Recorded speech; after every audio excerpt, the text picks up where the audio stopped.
Well, hello, what's up, everybody? It's a me, Otio. I'm here to review the Super Mario Galaxy movie. Woohoo!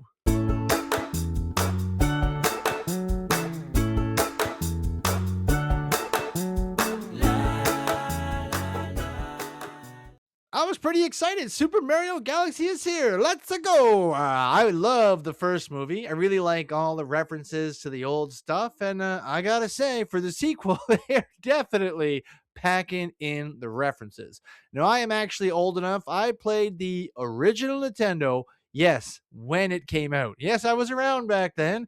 I held the controller in my hand. My dad also played some Nintendo, and like all dads, he lifted the remote above his head to make sure Mario would jump high enough, sometimes throwing it to the left or right to make sure he jumped far enough. And if you didn't duck properly, you might take a controller to the head. Hey, it was a pretty big hole on level 2. No problem. Watch and learn, my friends. But for Super Mario Galaxy, our two favorite plumbers, the Mario Brothers, are back. With Bowser defeated in the first movie and shrunken down to an extremely small size in a little tiny castle, our referential video game adventure begins. Now, it starts off with Rosalina. Now, you may not know her if you're as old as me, but if you've played Super Mario Galaxy, you'll know who Rosalina is. So she's a princess. She lives up in an observatory. She's kind of like the galaxy princess. She has all these powers and these little stars and things, and she's in it right in the beginning. And we get young Bowser. He's coming to grab her because he wants to capture a princess and try to save his big dad, Bowser, the King Koopa. These are not disguises. I am Bowser Koopa, King Koopa to you. It's a cute little opening, and it's kind of fun to see Brie Larson as Rosalina. I like that. She does a pretty good job. We know her favorite game is Nintendo. Alrighty then. So it was cool to see her in the mix. And after, the opening like that, we get on to, the main event. Now, one thing I will say about this, I've heard quite a lot about there being no plot in this movie. I actually feel the opposite. I feel like there's a lot going on. There are like 2 or 3 plots happening at once. And honestly, they're all pretty fun. Especially, here's the thing. I got to say this right out of the way. If you've played all the Mario games, then you're going to get a lot more enjoyment out of this. All the references are there, and there's a lot of them. You're going to see characters events They even do the whole side scroller 8-bit style look every now and then with like the characters going across. Honestly, it's great. I love the references, and as we get going, they really get into some more fun characters, not just Rosalina. Get out! Noodles, seesaw, oopsie, lot sweat, hoo-ha, jitters, Sir Wide Bottom! One of my favorite characters ever, Yoshi! Yoshi! He comes out of the egg in this, and you get to see him, and he's got his tongue going, and my God, he eats everything. At one point, he even eats a dog right quick. I was dying. The kids I was watching it with were loving it. Yoshi was a huge hit. Great introduction to the movie. He's a lot of fun. I gotta say though, they meet him and he's just like instantly part of the crew. Toad even says at one point, "Oh, so just some cool dinosaur shows up." He's just like, "Just one of us now? Okay, yeah, whatever. I guess we'll just go with it." What? Did we just become best friends? Yup. I felt that way too. But it was nice once you get reintroduced to Mario and Luigi. Princess finds out that Rosalina has been abducted, and one of the stars comes to her for help. And you would think, well, wouldn't they want the Mario Brothers to go save the princess? Well, we're getting a little bit of a flippy dippy here. So the princess is going to go save Rosalina, and Mario, Luigi, and Yoshi are going to take care of the kingdom. An arrangement that I feel like worked out pretty good. Here we go!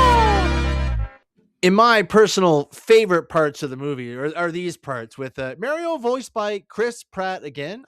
He does an okay job. He does it's a me Mario. Let's go. He does all the stuff pretty good, but I can still tell it's Chris Pratt. Charlie Day as Luigi. I really do like Charlie. He does a lot of Charlie work in this. I love him in with the gang. What's Charlie work? Fill me in. Okay, well, Charlie work is like, like basement stuff, cleaning urinals, blood stuff, your basic slimes, your sludges, anything dead or decaying, I'm on it, I'm dealing with it.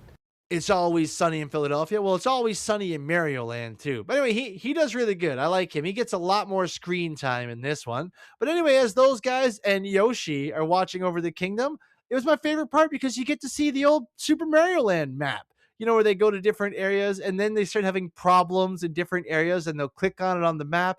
They'll go in, you'll see a different area, something will get resolved.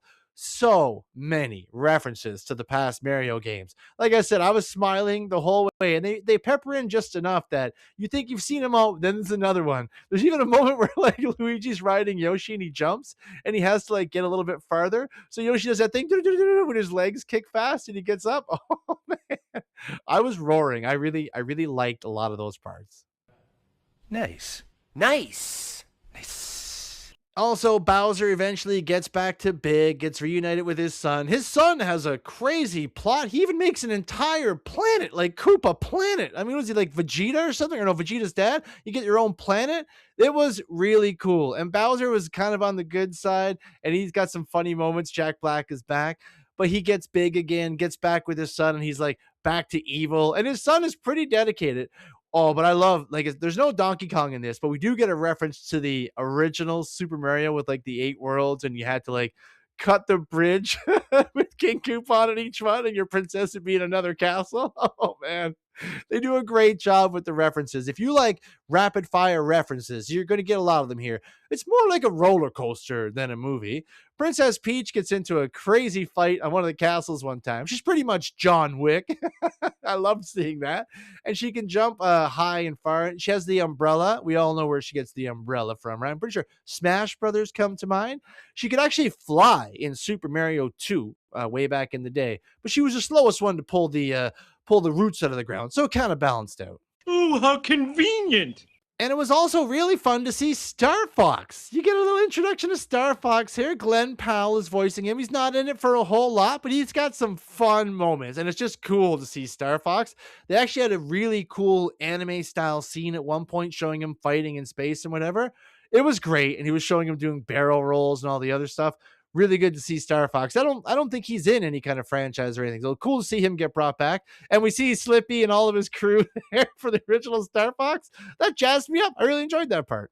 Let's take it to him, bud. And overall, that's pretty much what the movie is. A nice little plot with Bowser and his son trying to, take over the world and everything. Mario and Luigi, Yoshi working together to keep the whole kingdom stable and then go out to fight Bowser. Princess going after Rosalina to get her saved because they're going to use her to power the gun. Who knows what the gun does? We never find out. All right, then, keep your secrets. But overall, I mean, it's just a pretty fun time out at the movie theater. My kids loved it. All the kids in the theater were having a good time. It's colorful, fast, fun. It's referential for all you old Nintendo fans to get some stuff in it.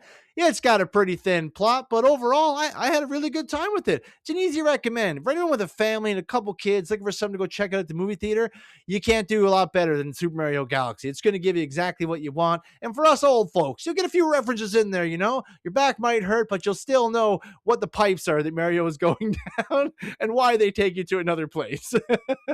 Well, thanks so much for watching this far, guys. I really appreciate your time. Thanks a lot for that. I'm going to be giving Super Mario Galaxy a 9 out of 10 on the Atometer. Extremely strong movie, a lot of fun, and infinitely rewatchable, especially with the kids. But really appreciate your time, guys. Please like the video, comment down below, and subscribe to the channel. And remember, everybody, never forget, stay out of trouble. Woohoo!